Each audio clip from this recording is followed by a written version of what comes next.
Hi guys, it's Laura from Coffee and Christ. This week we're reading Crazy Love by Francis Chan, chapter 4. The title is Profile of the Lukewarm. And I gotta be honest with you, I've filmed this probably 7 times because I am so convicted by this chapter. I hope you take some sincere time to look through the profile of the lukewarm and self-evaluate. It's a hard read. It really is. But I think that's part of us growing in our spiritual maturity.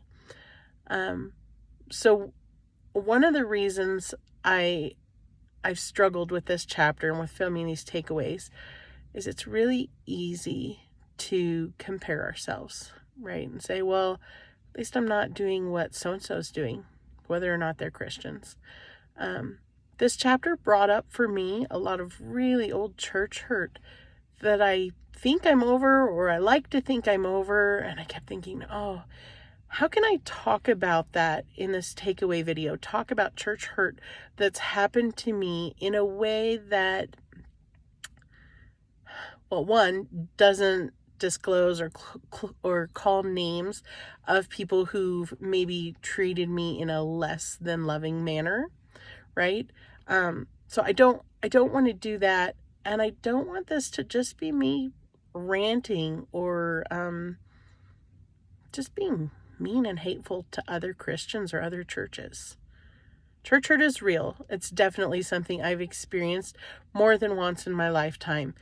One of the issues that's cornerstone to church hurt I've experienced is that I've been a little too zealous, a little too on fire for Jesus, and that goes outside of maybe what is the norm in that church, or at least how they've traditionally done it, even if what I'm suggesting or what I'm doing isn't unscriptural. And so it brought up a lot of church hurt for me, but I'm really trying to be spiritually mature and not throw hate, throw shade at people who've done me wrong, because that's not what salvation is. It's not about proving that I'm right and others are wrong. And that was a really hard thing for me to work through, and I've had to work through it quite a few times, and I'm still growing.